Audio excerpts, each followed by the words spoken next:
evening everyone, and welcome to REST's end of financial year investment update for 2022. I'm Gemma Kyle, REST Group Executive for Risk and Governance, and I'll be your host for this evening. REST acknowledges the traditional owners of the lands we record this webinar on, the Gadigal peoples of the Eora Nation. We also pay our respects to their elders past and present. We acknowledge the ongoing connection that Aboriginal and Torres Strait Islander peoples have to this land and recognise them as the original custodians of this land. Thank you for joining us tonight. This webinar is streaming live from the REST Sydney offices here in Sydney. In the next hour, we will review how investment markets have performed over the past year and what this means for your super. While it's been a year full of ups and downs, here at REST, we continue to keep our focus to put you, our members, first. That means super that's fair and works as hard as you do. Fair begins with low fees. REST's fees are 25% lower than the default super average, so more of your money stays where it belongs, in your super. It's fair to make members our top priority. As a profit-to-member super fund, we do just that, and so profits go to you, not to shareholders or anyone else. FAIR is also focusing on the long term to help protect your savings and your future. In REST's 34 years, we've seen 30 years of positive returns, and we'll continue to carefully navigate all market conditions to help grow your super over the long term. We're very proud to stand for FAIR and for our members.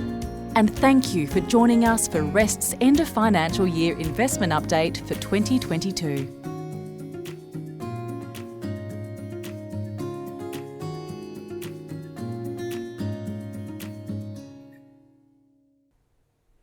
Tonight, I'll take you through what REST has been focused on in the past year.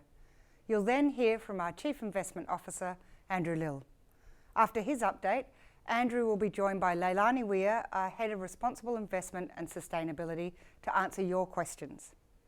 If you think of any questions tonight, you're more than welcome to send them through our session. Just enter them into the Ask a Question box. I'm pleased to say that this year, REST reduced our annual-based administration fee by 2 basis points. We want our fees to be among the lowest so we can help you, our members, achieve your best possible retirement outcome. We'll continue to work on using our size and scale to keep delivering low fees and outstanding services to you, our members. REST continues to invest in digital solutions to help you stay connected to your super.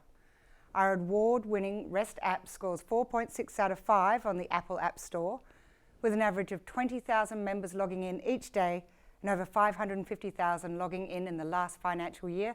The app is the most convenient way to keep on top of your super.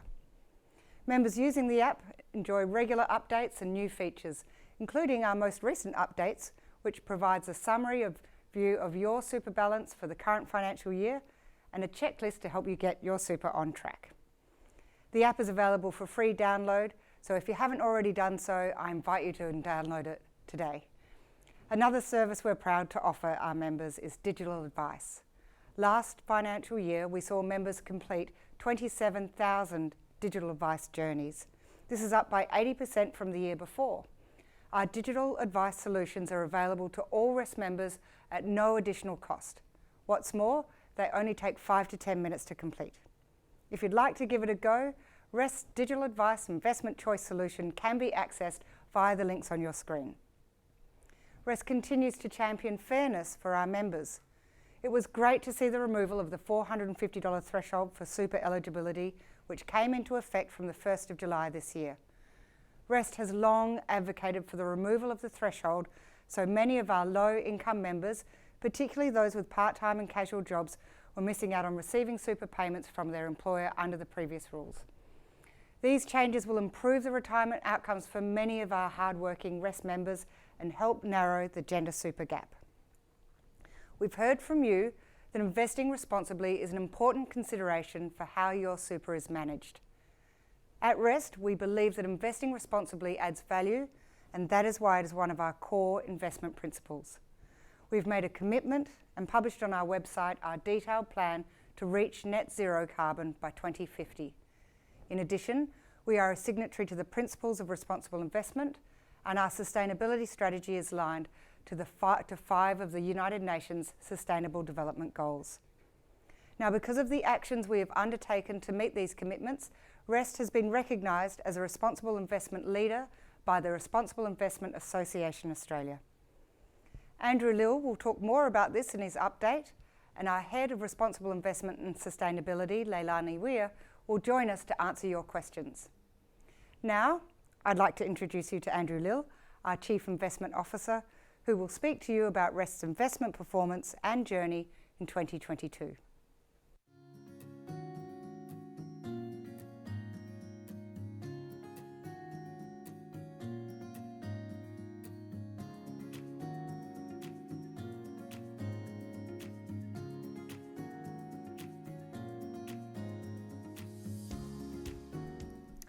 Thank you, Gemma. Good evening, everyone. I'm Andrew Lill, REST's Chief Investment Officer. I am delighted to be here tonight to take you through our results for the last year and talk about what's been happening in financial markets. We'll also discuss how we're managing the challenge of inflation and its impact on investments, and finish up with our focus on responsible investing and what the future might look like. It's been a year of ups and downs in investment markets. A few extremely difficult months in the second half of the financial year led disappointingly to a weaker final outcome for many super funds last year. The average return for super funds last year was minus 3.44%, with a large number of funds losing more than 4%. At REST, our core strategy, whilst producing a negative return, saw the portfolio weather the storm relatively well through our carefully diversified mix of investments. The core strategy returned minus 2.37% to June 30th and outperformed most major global share and bond markets. Now, while I understand the sentiment about this result, in our 34-year history, this is only the 4th time the core strategy ended a single financial year with a negative return. It also follows, of course, the core strategy's return of 17.43% in the previous financial year, after that really strong rebound from pandemic-related share market downturns. This was in an environment, of course, of extraordinary support measures from governments and central banks to help stabilise economies and markets. For pension members, the default balanced option returned minus 1.11% and the core returned minus 2.75%. Importantly, REST's core strategy remains on track to achieve its goals over the longer term, having delivered on average 8.06% each year over the past 10 years, staying well ahead of Australian inflation rates and to help you achieve your personal best retirement outcome. So given the positive returns last year, what changed this year?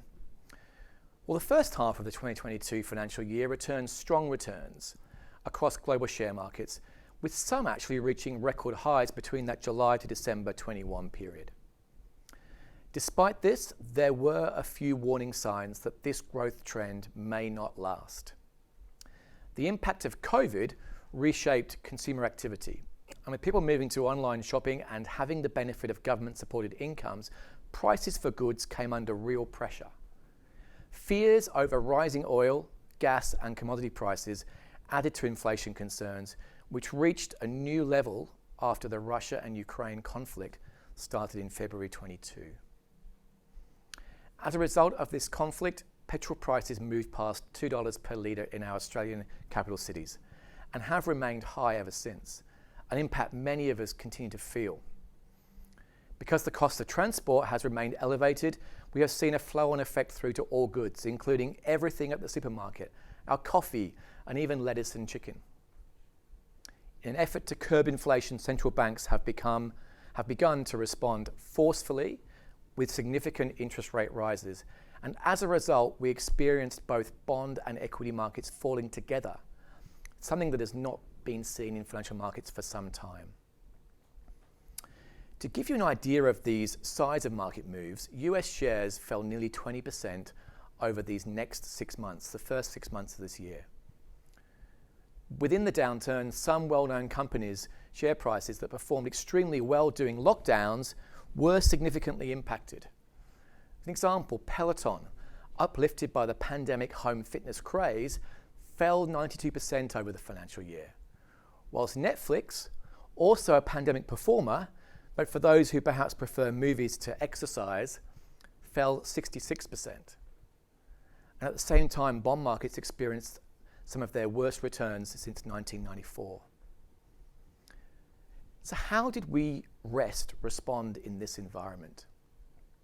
Well, at Rest, our investment team were growing increasingly concerned about this inflation risk in late 2021. In September of that year, we established a new allocation to listed infrastructure. And this allocation, alongside strong returns from our established real private market assets like property, infrastructure, and agriculture, helped cushion the full impact of market downturns. This highlights both the role of active management and the importance of diversification, two key principles we apply in looking after your super. What's active management? Well, we think constantly about where the world is headed and how it could impact financial markets. We adjust our exposures in the portfolio to take advantage of opportunities or to minimize that risk. It's a dynamic process and important in a world we think may remain volatile in the next few years. But please be assured our team is experienced in navigating through these areas to calmer waters. We started repositioning the portfolio to be generally more defensive in January of this year. And one of those steps was to reduce the overall exposure to shares and also credit as part of the bond portfolio. Positioning our allocation to bonds to be less sensitive to interest rate rises throughout this period proved to be successful, as the markets priced in much higher rates in May. So why does diversification matter? Well, it's exactly in times like these we see the benefits of true diversification. Some of the more traditional investments, such as listed equities and bonds, were among the poorer performers for the last financial year.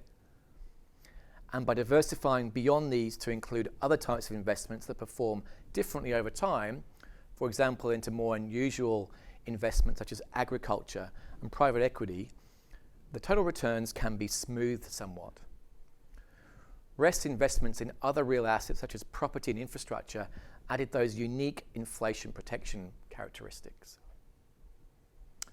So I've talked about real assets. What are the benefits of them and how are they resilient against rising inflation? Well, there are many benefits to these real assets, and a large super fund like Rest is well placed to access these opportunities. In the current environment, how does real estate really offer that inflation protection? So as inflation goes up, the rental income from properties increases as leases get renegotiated. We've seen this challenging situation also in housing rents as well recently. So let's have a look at one of our newer real estate investments, our partial stake in Key Quarter Tower, or QQT as it's known. QQT was completed in April 22, and at that time Rest finalised the purchase of a 1/3 stake in this building.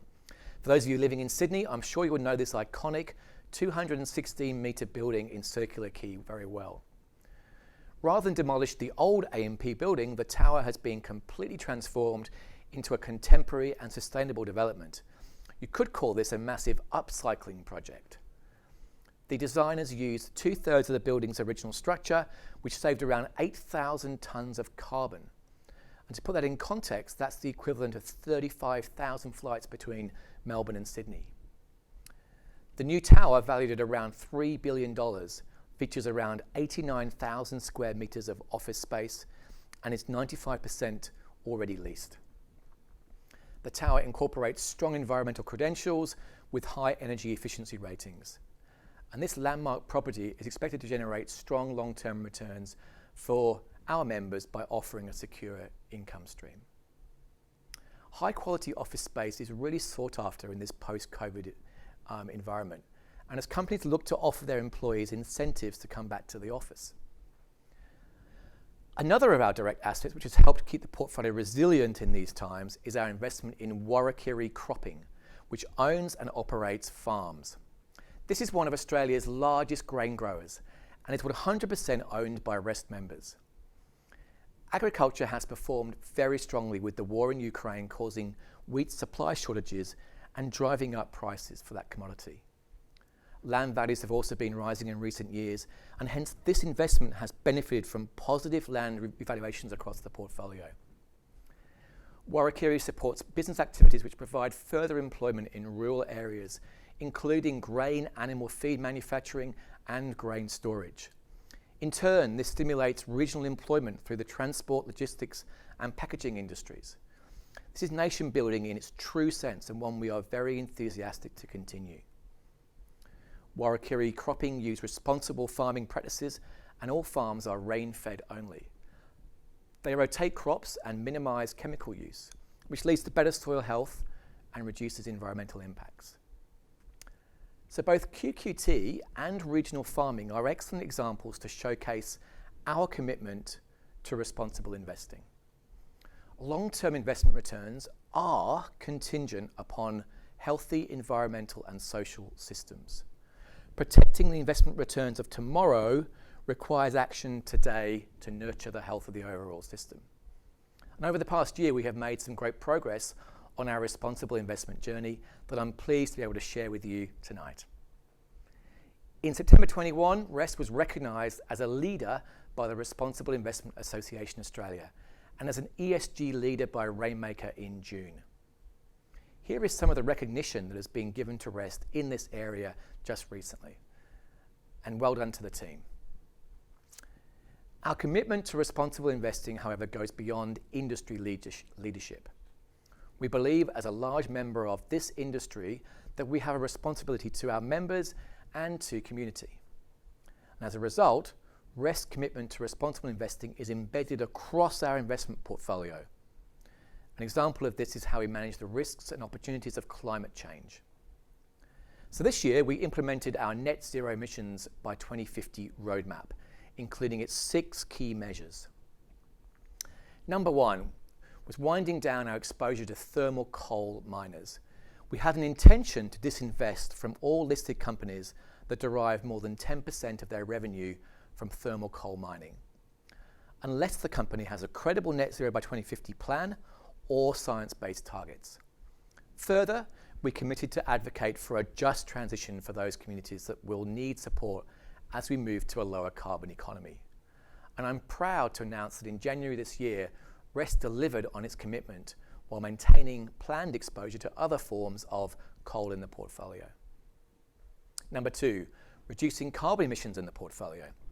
We have advocated for an economy-wide reduction of emissions of 45% by 2030, compared to our 2005 levels.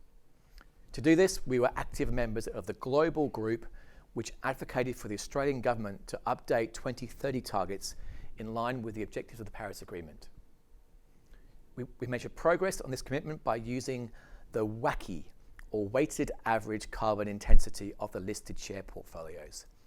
This measurement for REST shares has been falling, and since June 30th, 2019, just 3 years, we have seen a 24% reduction in this particular measure. Number 3, increasing the investment in renewable energy and low carbon solution assets.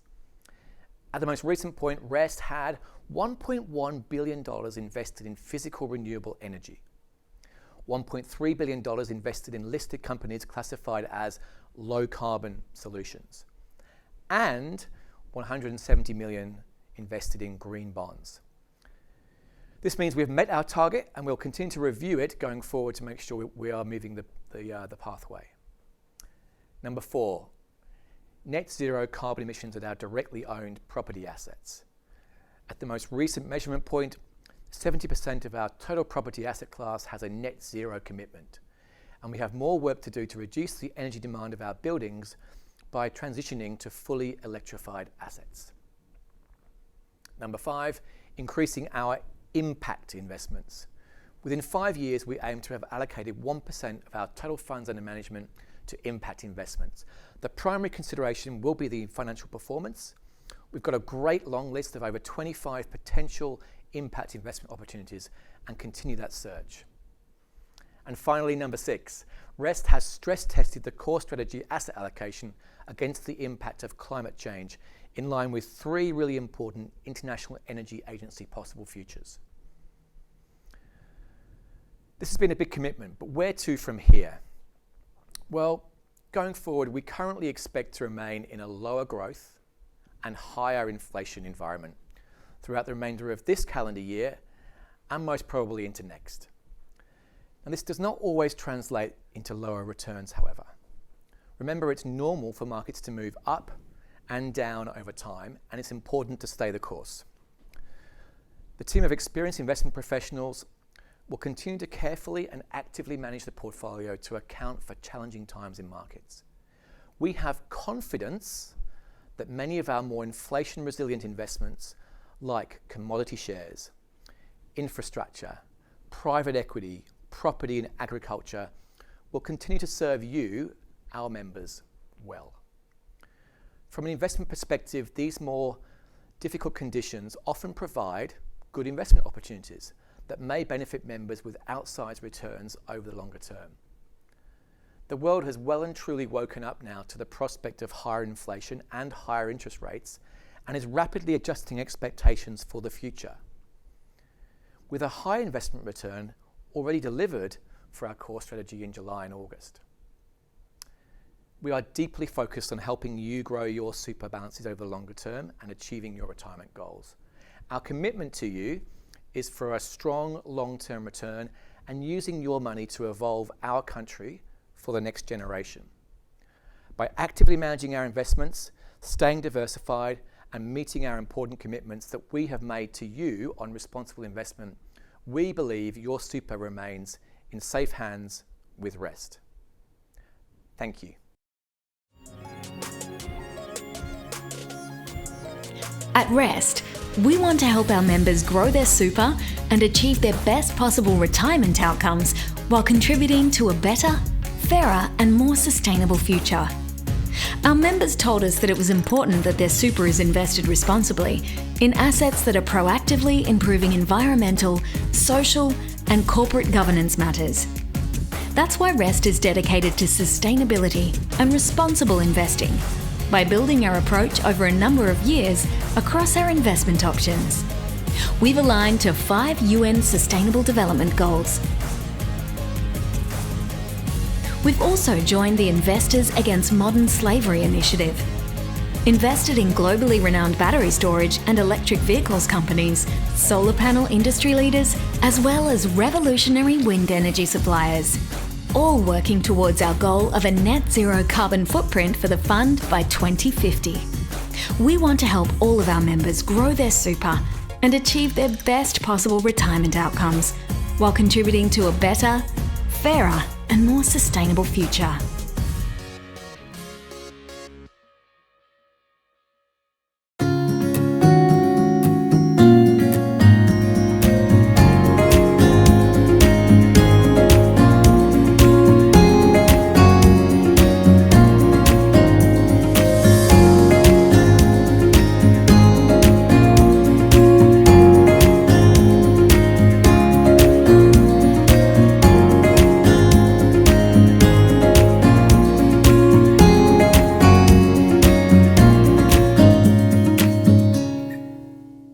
Thank you, Andrew, for that insightful investment update and for reminding us that super is a long-term investment. We've now come to my favourite section, the Q&A section of the evening. We will try to answer as many questions as possible. However, if your question isn't answered tonight, we will respond to you in the coming days. So here we go. Let's swap my glasses over. Okay, the first question I have is to Leilani Weir, who's our head of Responsible Investment and Sustainability. Okay, Leilani, does Rest invest in coal, gas, uranium, armaments, logging? Does Rest invest in renewable energy? Thank you, Gemma. Good evening. This question has a lot in it, and I would like to make sure that I give a comprehensive answer. So just stepping back and looking at the coal and the gas. So as investors, we are investing in what essentially is a transition to a low carbon world. And as a result of that, we do look at certain sectors and industries that we may not invest in. On coal and gas, I'll just start with gas. So across our investment portfolio, we do invest in companies that may have some exposures to gas in their diversified revenue streams. With coal, it's a different story. As Andrew mentioned, we have gradually wound down exposures to thermal coal miners for companies that have greater than 10% of revenues and have no real credible evidence that they are going to transition into the low carbon economy. What I would also say with this is though is we're also invested in companies that have very diversified revenue streams from thermal coal and metallurgical coal, which is actually for steel making and is not for energy. So just to be very clear around that. So moving that into our positive investments into that low carbon economy, what we've actually done, and Andrew mentioned this too, is that we've actually exceeded our 2 billion target for investing into low carbon assets and renewable energy. And that has been across a range of assets.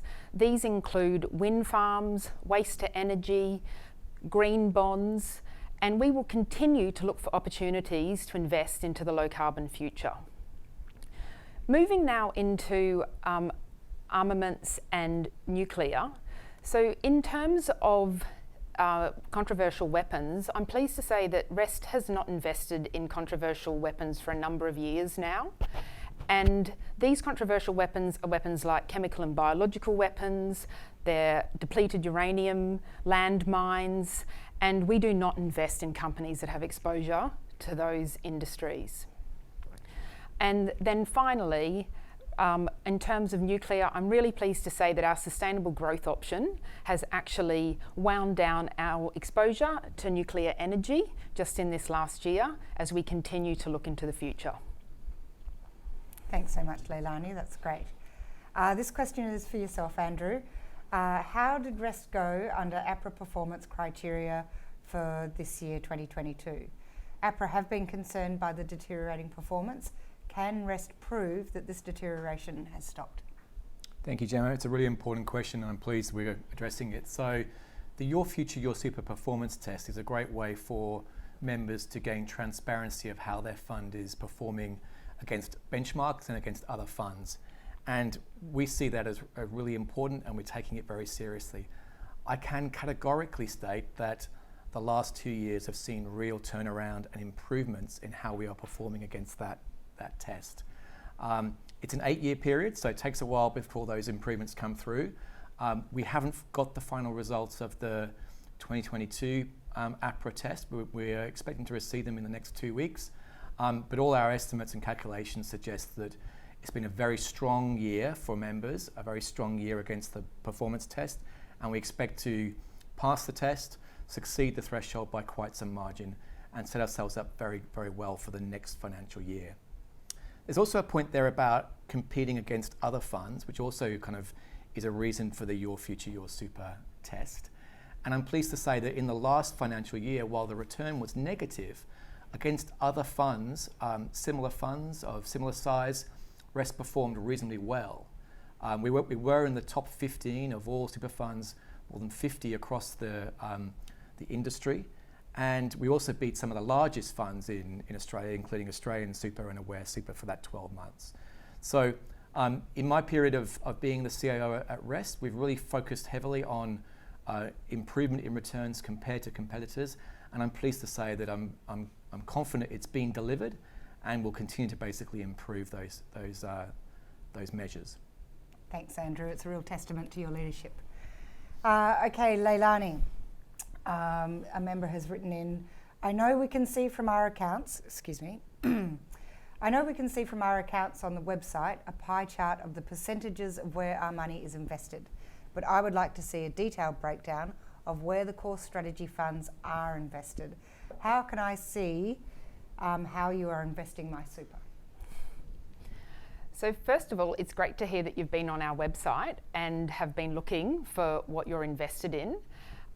What we've actually done is early last year, we actually published our portfolio holdings disclosure for all of our investment options. And what that gives you is a look through into what you're invested in, the companies and the assets.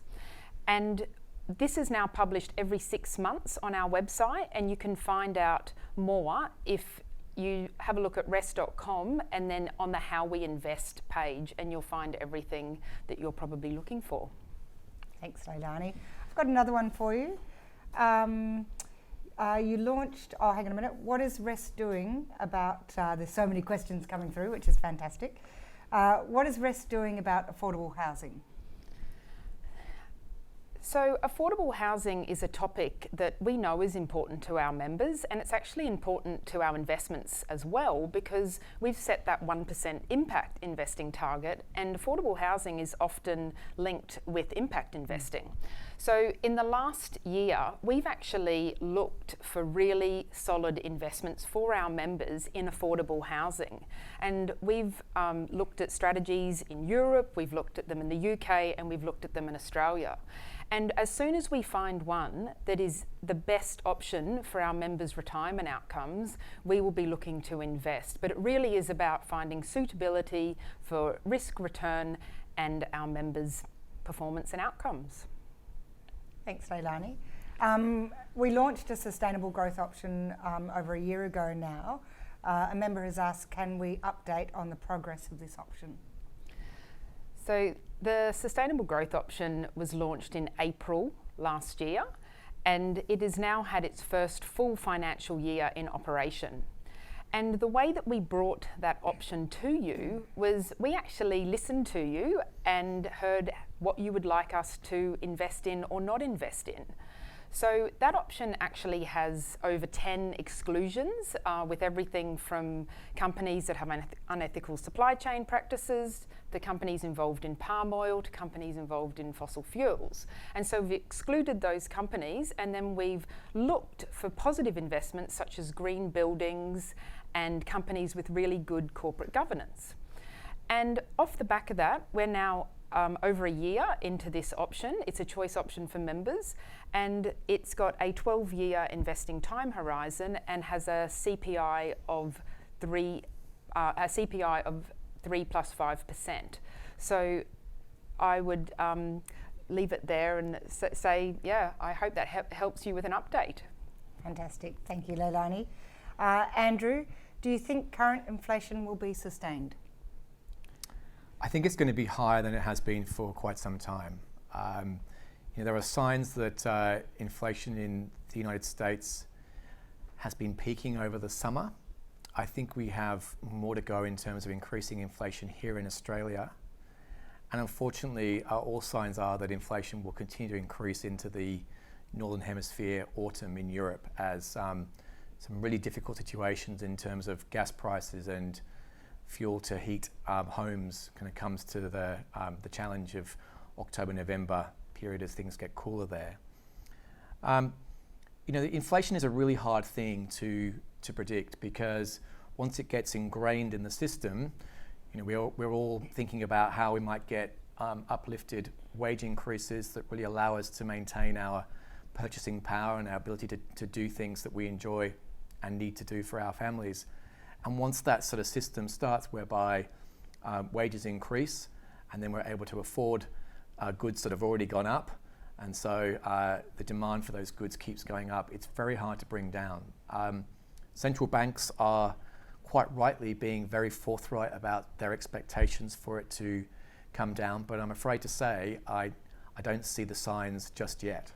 So we are certainly preparing for increases this year and staying high next year, 23, and I think in 24 it'll be kind of potentially an area that we can start to see the signs of falling inflation. But the days of perhaps 2% and below may be behind us for quite some time. It does look that way. So I'll just follow up with another question for you, Andrew. Should we be expecting another year of negative return for the core strategy in financial year 2023? That's not our expectation. Investment markets can do a wide range of things and outcomes, and some of the reason why I enjoy being an investor is that it's a very uncertain thing to predict on a 12-month basis. But we feel that the majority of the bad news in terms of higher inflation, higher interest rates, unfortunate conflict in Europe, supply shortages, they've all been understood by markets in the first 6 months of the year, and what's called priced in, whereby you saw the US share market fall by 20%. We think from here there's less opportunity for bad news to impact returns, and actually more opportunity for slightly good news to increase returns on the upside. And so far in July and August, that's been the case, where returns have begun to really improve back to kind of longer term normals, even though the news of higher inflation is still in there. So markets act very quickly, and they always act very quickly kind of at the start of a change. And often once you're in the middle of the change, then the markets are looking through to the end when potentially we might see better times. So I would say in general, it is very unlikely that a negative return of -2 from last year will get repeated by a negative return this year. I certainly hope so. Thank you. Leilani, a member has asked, the fossil fuel sectors have performed very well over the past 6 months. As REST moves towards zero by 2050, how does REST replace the high returns of the fossil fuel asset class? So fossil fuels have had that uptick in performance in the last couple of months, and this is brought on from a range of reasons. The conflict in Ukraine and Russia is one of the reasons for this. We watch these markets very closely, and our core strategy is invested in companies that have a diverse range of revenue incomes. So REST members will be benefiting from this uptick from companies that are also transitioning. So the key here in terms of looking forward is to be with those companies that are transitioning into that future whilst we navigate the volatility that we're seeing currently. Thanks, Leilani. To yourself, Andrew, does REST utilise private equity funds in any investment options, and have those private equity funds engaged in continuation fund sales? That sounds like quite a technical question. Yes, so I'm pleased to say that in all of our REST options, with the exception of sustainable growth, we utilise private equity investing. It's increasingly becoming a bigger part of the market for investing in companies than public markets, which are listed on stock exchanges. There's some very good skills that you can access to really to get into companies and see skilled experts turn them around and deliver returns. We have to be very thoughtful about the impact of some of those private equity opportunities. Not all of them are a positive impact for society or the economy, and so we're quite choosy about those that sort of make sense in our portfolio. But in general, we've had 2 very strong years where private equity has delivered strong returns. I think in an era of increasing interest rates, where the cost of money and the availability of money is going to get higher, I think private equity could be more of a normal investment and more akin to the public markets. So all in all, I would say it's one of our parts of the diversified portfolio. It's one that we are steadily growing, but I think we need to be cautious in the environment we're going into about its return potential. Thank you. For yourself, Leilani, does REST have a published modern slavery statement? And if yes, where can members access it? So REST does have a published modern slavery statement. We've published a statement for the last 2 years. One of the areas that we actually look at in terms of that modern slavery statement is finding if there are any risks of modern slavery in our investment portfolio. And so this is part of our environmental social governance as well as our regulatory requirements. And our process and how we go about that for our investment portfolio, whether that's in listed markets or unlisted markets, is available in that statement on our website. Great, thanks Leilani. Okay, another one for yourself, Leilani. You say you're an active owner. What do you actually mean? Yeah, thanks, Gemma. So by active owner, what this actually means is how we engage with the companies that we're invested in or the asset management teams for the assets that we're invested in. And in listed markets, say Australian shares, we also vote at AGMs. So active ownership is actually voting and engagement in the companies.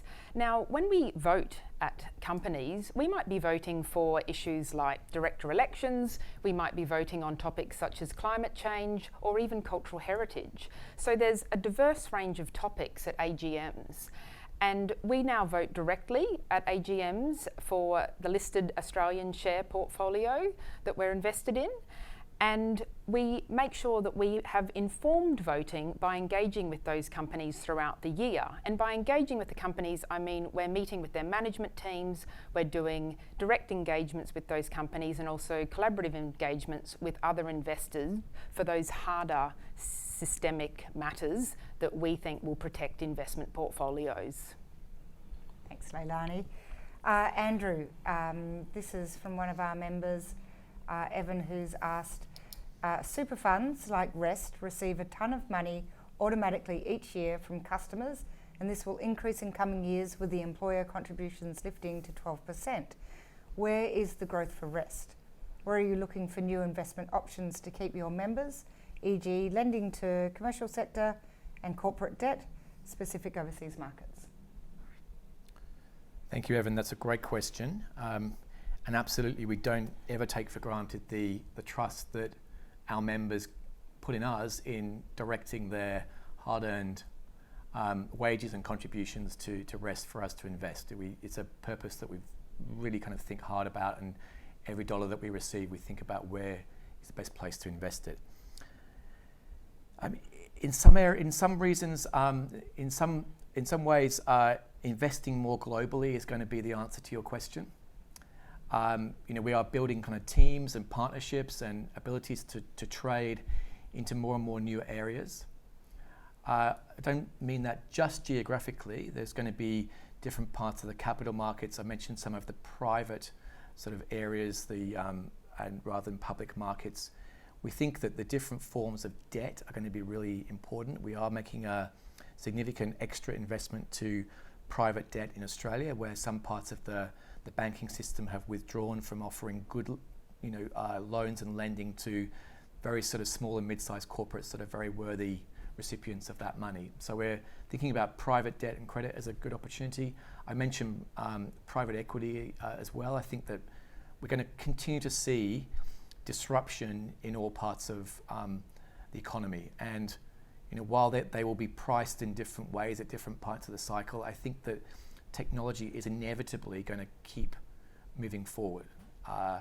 How we utilize technology and the ways we do that to boost productivity are going to be ways that are going to boost investment returns. And one of the best ways to access that is through the private equity markets.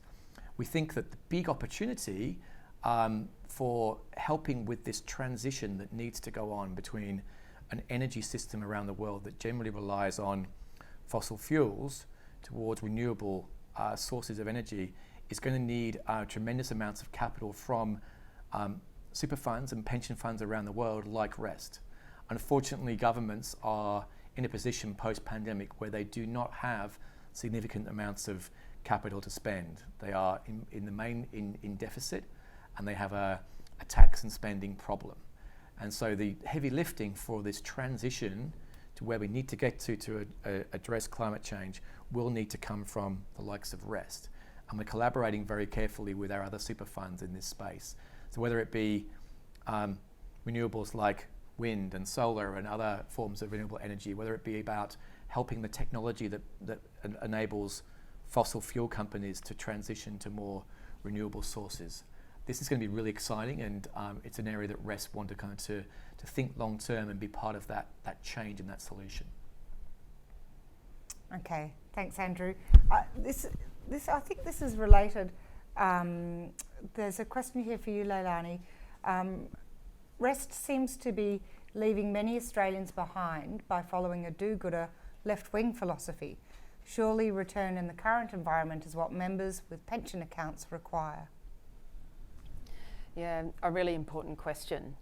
So what's actually happening in terms of our investment outlook with climate, if we talk about climate change as the example here, is we've actually modelled our investment portfolio against the 3 International Energy Agency scenarios. And those scenarios are, 1, we do nothing, we just keep going.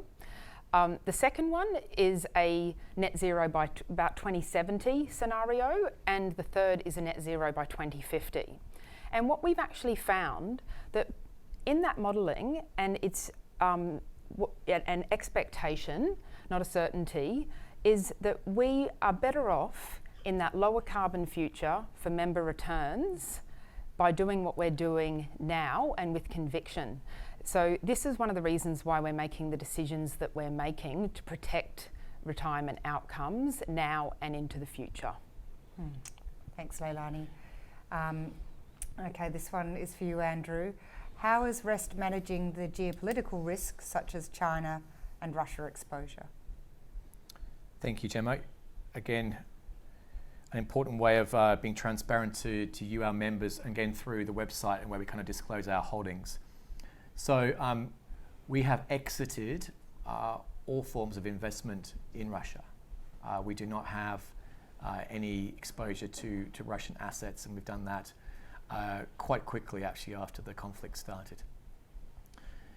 Now China is of course a bigger discussion, and of course it shouldn't naturally just be grouped with Russia.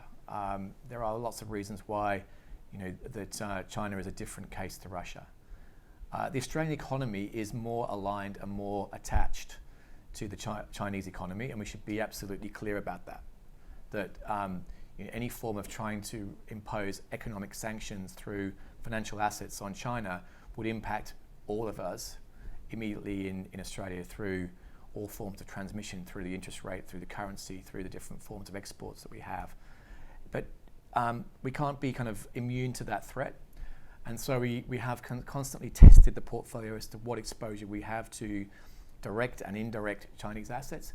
And that just really is part of our natural stress testing. Leilani talked about stress testing the portfolio to different forms of climate change. We stress test the portfolio to different forms of geopolitical change, what would happen if a particular scenario, and that's how we sort of try to build the portfolio to be as resilient as possible, noting that of course there are times when it is just so difficult to always produce positive returns. I'm very confident that our team has thought through this item really well, and if anything were to need to change, we would know how to start addressing that problem. Thanks, Andrew. So we are coming towards the end of the Q&A session. So I'm just going to ask one more question, which is always great to ask you to predict the future. So this one says, a few financial articles have indicated recently that we are in a bear rally and we are just experiencing a temporary bounce at the moment. Any thoughts on this? Yes, I think that's a really good thesis. It has been a little too strong for my liking in July and August. There's a bit about a lot of people in the Northern Hemisphere being sitting by their pools or the beach and thinking that the world is sort of moving forward nicely. I think, as I mentioned earlier, the autumn and moving into winter is going to be a little challenging. That said, markets, and particularly share markets, when you look sort of more than a couple of months ahead, always continue to find a way through profits generated by companies to deliver good returns. And so while I think there's potential for a little bit of weakness on the back of the last 2 months, I would be thinking that 10 months from now, 30th of June 2023, we'll be seeing a positive return, and it's unlikely that you're going to be able to time that exactly. So staying the course, I would see as being positive. We're going to do all we can to try to rotate through the different cycles. But on the answer to your question, in the very short term, be a bit cautious. Thank you, Andrew, and thank you very much to Leilani for joining us for the Q&A session as well. Great to have you here. We've come to the conclusion of REST's financial year investment update for 2022. We hope you found it valuable and informative. Thank you for joining us tonight, and thank you for being a member of REST. Have a nice evening.